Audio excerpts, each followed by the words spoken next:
नमस्कार दोस्तों, कथा वार्ता में आपका स्वागत है।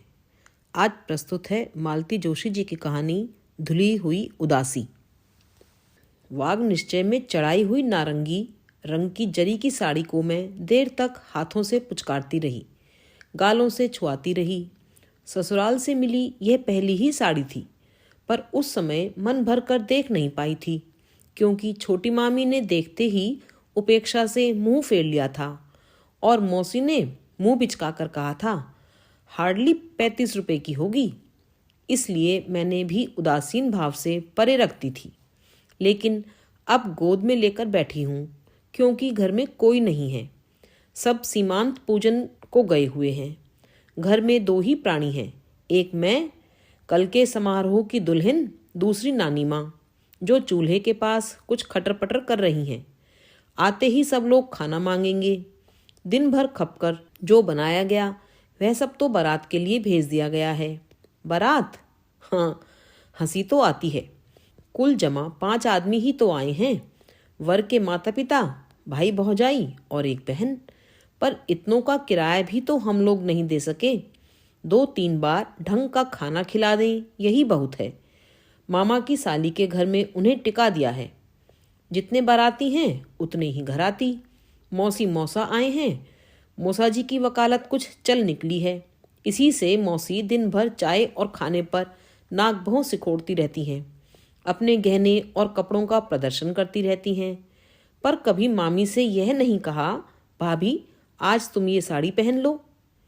छोटी मामी हैं, जो कपड़े पहनने के लिए आग्रह तो करती हैं, पर उसके साज संवार के लिए ऐसी ऐसी हिदायतें देती हैं कि तन बदन में आग लग जाती है। दिन भर अपने बच्चों के हाथ मुंह धुलवाती रहती हैं। छोटे मामा बेचारे दिन भर एक ना एक को लादे ही रहते हैं। साथ में उनका साला रमेश भी है, जो दिन भर कांच में देखकर बाल काटता रहता है। सुना है कि 2-1 साल से एमए करके बेकार घूम रहे हैं। पिछले साल मामी ने शायद इसी के साथ मेरे विवाह की बात उठाई थी। तब छोटी मामी ने ऐसा करारा जवाब लिख मारा था कि मामी अपना सा मुंह लेकर रह गई थी। सबसे श्रेष्ठ अतिथि और पूजनीय हैं चाचा जी, जिन्हें केवल मेरे कन्यादान के लिए निमंत्रित किया गया है। इस पावन कार्य के लिए उन्हें रेल किराए के जो 20 रुपए खर्च करने पड़े हैं, उसका बखान वे इतनी बार कर चुके हैं कि मामा ने उनके वापसी टिकट की व्यवस्था कर रखी है। इतने से मेहमानों का निर्वाह इस घर में जैसे तैसे हो ही रहा है। फिर भी कल 8-10 घंटों के लिए विवाह कार्यालय जाना पड़ेगा, क्योंकि शास्त्रों के अनुसार मामा के दरवाजे पर मेरा विवाह मंडप नहीं लग सकता। उतने से समय के 40 रुपए किराए के देने पड़ेंगे। यह तो गनीमत है कि दिन ही दिन में सब काम निबट जाएंगे, नहीं तो रोशनी की व्यवस्था और करनी पड़ती। बाजे गाजे का तो कोई प्रश्न ही नहीं था। कल मुहूर्त बेला में 2 पीपी वाले आ जाएं तो भी बहुत है। मामी ने 20 बार कहा होगा, निमा अपनी सहेलियों की लिस्ट दे दो, सबको निमंत्रण भेज दूं, पर मैंने जानबूझकर किसी का नाम नहीं बताया। भला यह भी कोई शादी है, कौन अपनी हंसी करवाए। फिर भी मामी ने मेरी कुछ खास सखियों को जया के हाथ बुलवा भेजा है। दुल्हनों की तरह सजी धजी वे अब तक मेरे पास बैठी चुहल कर रही हैं और अब सबके साथ वर पूजा देखने गई हैं। पता नहीं वहां जाकर क्या देखने को है। वर दक्षिणा के नाम पर 11 रुपए और नारियल, पोशाक के नाम पर एक टोपी और रुमाल, और वर के नाम पर अंतःपट पर कितने ही चित्र घूम गए। रोबीले, बांके, सांवले, सुगठित व्यक्तित्व के स्वामी, अच्छी सी नौकरी वाले, बड़ी बड़ी डिग्रियों वाले, पर कोई भी तो नहीं ठहरा। किसी को पोजीशन की लालसा थी, किसी को दहेज का मोह था। किसी कपड़े की दुकान पर गज मीटर से कपड़ा नापने वाले सेल्समैन अपनी स्वर्गीय बहन की लड़की के लिए जो कुछ कर सकता था, उससे संतुष्ट होने वाला कोई नहीं मिला। कोई मिला भी तो दरवाज़ा खड़का और मामी भीतर आईं।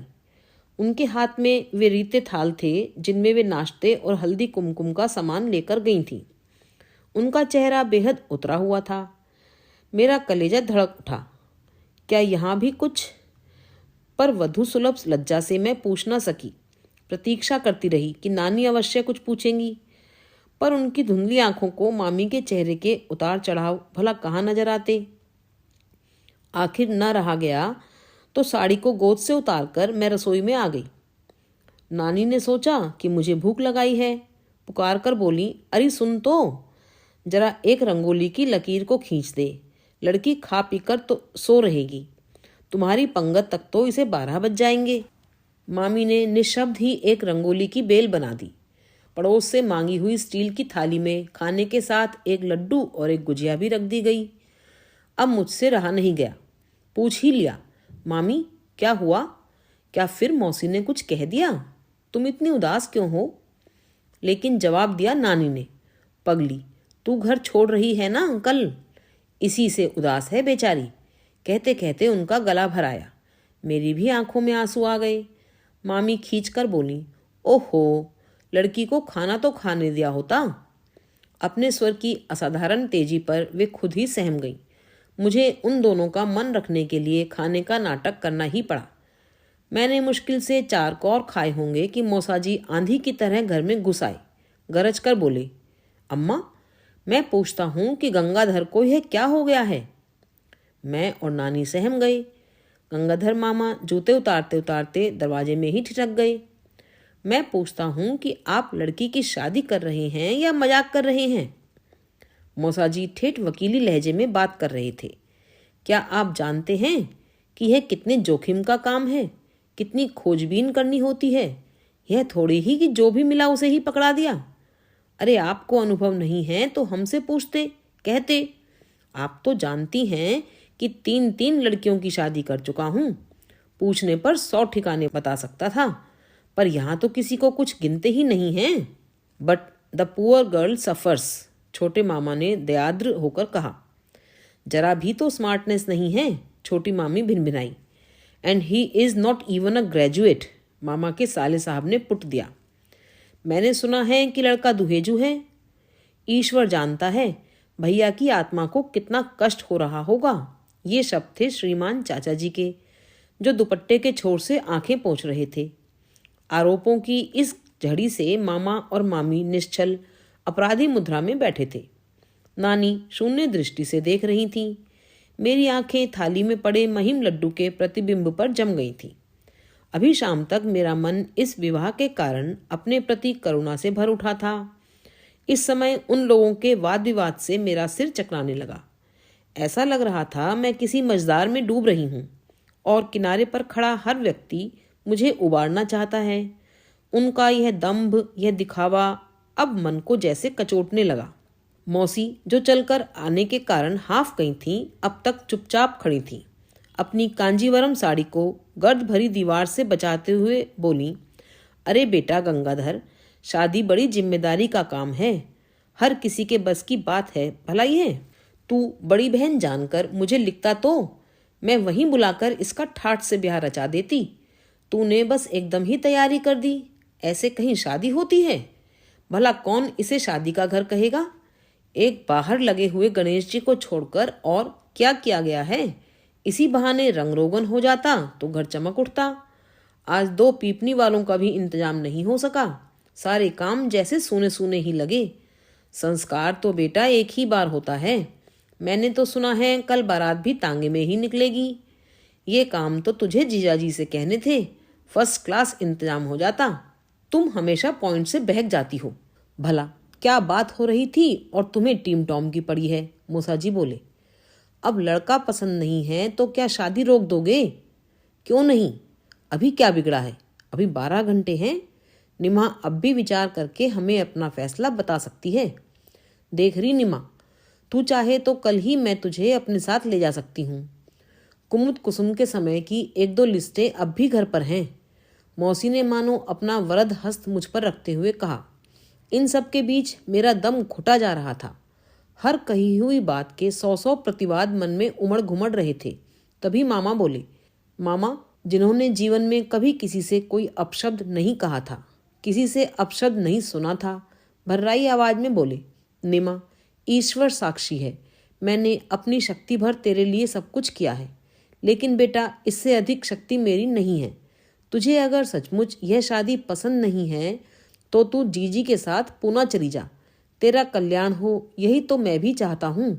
उनका कंठ रुद्ध हो गया। अब मैं नहीं सह सकी। पता नहीं कौन सी शक्ति मुझ में आ गई कि मैं छुई सी निमा बोल उठी। मामा, तुम क्यों अपने आप को इतना कोस रहे हो? तुम्हारा क्या अपराध है? यही कि तुमने सब जगह ऐलान नहीं भिजवाया कि निमा अब जवान हो गई है, इसकी शादी के लिए चंदा जुटाना है, इसलिए कि तुमने इनके आगे हाथ नहीं पसारे कि मेरे विवाह का कुछ पुण्य इन्हें भी प्राप्त हो।